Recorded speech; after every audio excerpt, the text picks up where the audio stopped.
today I'm going to talk about the top 10 coho salmon fishing mistakes that you need to avoid. What is up, guys, and welcome back to the channel. Now, I love coho fishing, especially putting on those gloves and grabbing goopy eggs out of the jar to put on that hook under a bobber and then watching that bobber drain. Just don't put your goopy gloves with eggs all over them in your mouth. Don't ask me how I know. Coho salmon or silver salmon are super fun to catch, especially when they're jumping high out of the water, but it's very easy to make mistakes when it comes to coho fishing. So today we're going to go through the top 10 mistakes that you need to avoid, and we're starting out the list at number 10.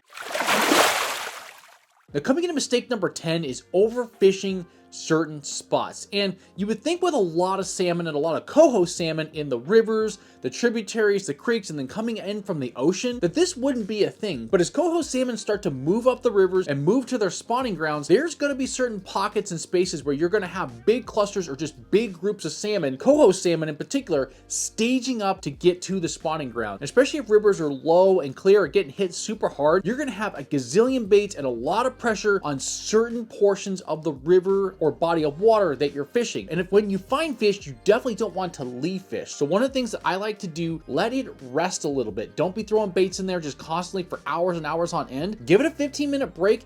Let those fish reset. Let things kind of just normal stabilize out, and then throw another bait in there. Sometimes going slower and pausing and slowing down a little bit and letting the holes rest can be really productive.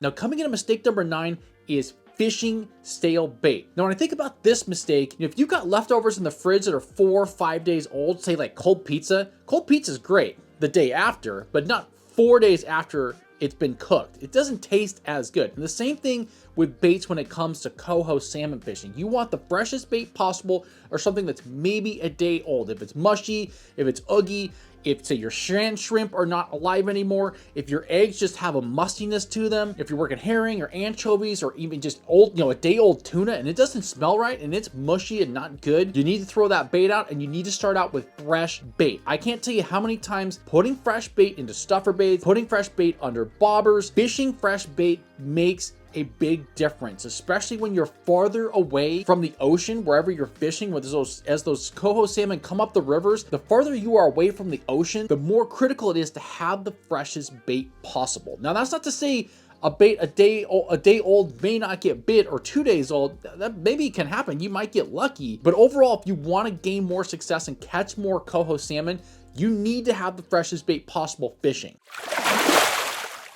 Now, coming in at mistake number 8 is fishing too deep for coho salmon. One of the things that I've learned over years of fishing is not all the coho are sitting right at the bottom. When it comes to the water, you're gonna have coho from the top all the way to the bottom. You're gonna have fish suspended. They're gonna be everywhere. So it doesn't mean all the time that you have to fish deep or fish on the bottom. When it comes to ocean fishing, a lot of those coho are 15 to 20 feet down. They're not down 60, 70, 80 feet. That's just not where they're at. And as you start working in bays and in river systems, they're gonna be spread out. They're not gonna be on the bottom unless it's a really, really shallow hole that you're fishing. And this is where you need to be more focused on suspending baits. Say on a river, if you're trying to focus and look for coho, start with your bait a few feet below the water and then keep working your way down until you get to the bottom, right? Because again, those fish may be suspended or up and down in different levels of the water. You may have some coho at the bottom, you may have a bunch in the middle, and so you want to move your baits around and be fishing not super deep, but everywhere to see where they're at and where they're maybe going to bite, because a lot of times that bite might be where the fish are being more suspended rather than off the bottom. The bottom is really where the Chinook or the king salmon like to hang out. So if you're looking for coho salmon, definitely make sure your baits are suspended up and you're not fishing too deep.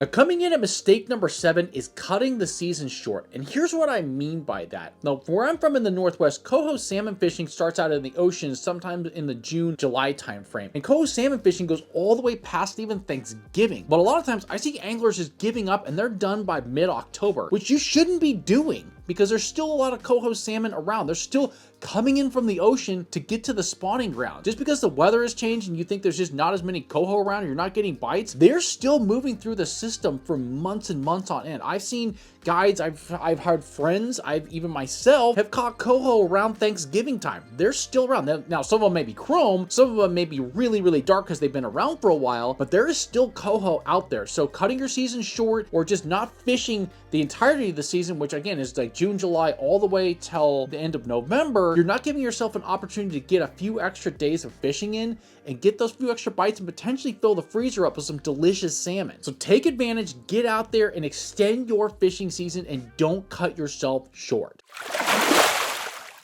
Now, coming in at mistake number 6 is fishing with the wrong size of bait. Now, when it comes to coho fishing, you want smaller bait presentations in general, not all the time, but in general. That doesn't mean that coho won't bite and take down some bigger baits, but not all the time do they want bigger baits as they're feeding up to go up the river system, or once they get into the rivers, they may want some smaller presentation and they may be more focused on flutter and action of the lures and scent rather than the size. So think of it this way. If you're a fish, do you want a full cheeseburger on that hook and try to eat it at once? No, because you're not going to be able to eat something that large. Now, if you have a little slider, is that a little easier to go after?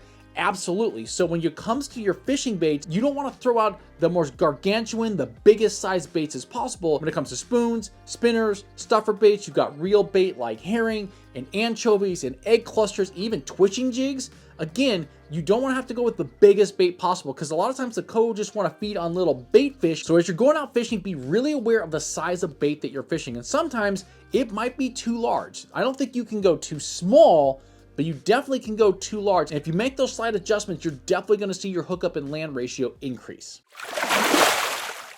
Now, coming to mistake number 5 is not having enough action on your lures or presentation for the coho. One of the big things with coho is they like scent, they like sound, but they also like a lot of motion. So when it comes to your baits, whether you've got spinners, you've got plugs, you've got twitching jigs, which is a really good, has a lot of action in those baits, and spoons in particular as well, with the flutter in the back, you want motion because it's gonna get the attention of the coho and they'll think that it's a bait fish and they can go attack it, right? With coho, you're putting baits into their vicinity and area, and a lot of times they strike out of just trying to get that out of their way or away from them. So a lot more action and a lot more flutter can be just the thing that they need, what you need to get that big bite, because it's in their kind of danger zone strike area and they want it out of them. So they strike out of anger. So if you're having a slow day or just need to try something different with your baits, go with something that's got a little more action, a little more thump, a little bit more movement, and see if that's just the ticket that you need to catch those coho. Now, coming into mistake number 4 is having the wrong scent of bait. Now, with coho fishing or even Chinook fishing, there are a lot of different baits that we can choose from. And so my rule of thumb that I've learned over the years is the closer that you are to the ocean, the more sweet and the more natural presentation that you want. So you think about anchovies, herring, you want tuna, you want stuff that's going to be more sweeter in scent, because again, you're closer to the ocean, there's a lot of salt out there, you don't need more salty baits. But as you move farther away from the ocean and farther up the river systems, you're going to want something that's more salty, a little bit more sodium in it. So you think about like garlic bloody tuna scent, you think about extra tuna, about brines that have extra salt with them. You know, my favorites are fishing with tuna and herring. Those are probably two of my favorites, especially around the ocean and then the bays. In the river systems, I like to go, again, keeping with tuna, but also do a little bit more of eggs and a little bit more saltier eggs. Those are the scents that I like the most, that I think are most effective when it comes to coho fishing. Now, coming into mistake number 3 is twitching or trolling too slow. One of the big differences between coho salmon fishing and Chinook salmon fishing is that with Chinook, you want to troll slower. With coho, you want to troll faster because you got more movement and more action, and speed on your lures is what's going to attract the coho to bite your baits. And it's not to say you need to go 20 miles an hour with your gear, because I'm not saying you need to go that fast, but we're talking about somewhere between the 2, sometimes even up to 3.5 miles an hour. Going faster definitely makes a big difference when it comes to coho fishing. Let's talk about jigging for a second. When it comes to jigging, you're going slower, there's not as much action, and that lure may be just going slow enough where the coho just don't want to bite it. But if it's fast and aggressive, a lot of times those coho will strike, again, to get that bait out of their vicinity, and they want that lure out of its way. So faster jigs might mean better strikes. So pay very close attention to your presentation speed, because a lot of times that is one of the key factors that makes a big difference when it comes to catching and not catching coho.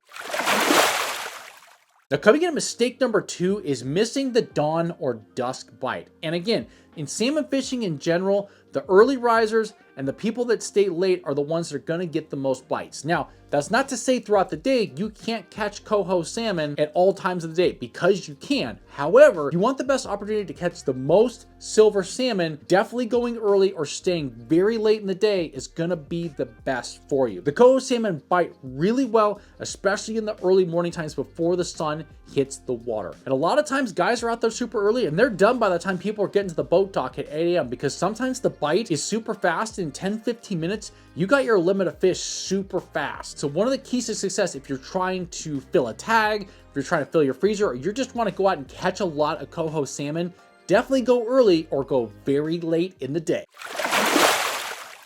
Now that we've talked through mistakes 10 through 2, what is mistake number 1 when it comes to coho salmon fishing? Well, that is ignoring your bait color selection. And when it comes to coho salmon fishing, you got so many different baits to choose from, and there's so many different styles of baits out there. But one thing in particular you really want to pay attention to is your bait color. Now, coho like really bright baits. So I'm talking about pink, orange, red, purple, chartreuse, yellow, white. Those very bright colors in the water that they can see, especially down deep. Those are the colors in particular you want to choose. And I would say if you're using a bait and the color's just not working, try something different. It could be one day where it's just white and purple. The next day it could be all pink. And the next day it might be red and yellow. You just don't know, but you want to be really focused on your color selection. Change it up a lot and making sure you're using the brightest baits possible, because to give yourself the best opportunity to catch that big coho salmon, you got to have bright baits and you got to have the right selection of colors, and don't ignore which color you're choosing based off the conditions, the water, and what the fish are telling you that they want to bite. And there you guys have it, the top 10 coho salmon fishing mistakes. Hope you guys learned something from today's video and what mistakes not to do when you get out on the water to chase coho salmon. And if you're looking for other coho salmon fishing content or other videos, I got a couple playlists right here that'll help you get dialed in and become an even better coho salmon fishing angler in the future. Hope you guys enjoyed today's video, and as always,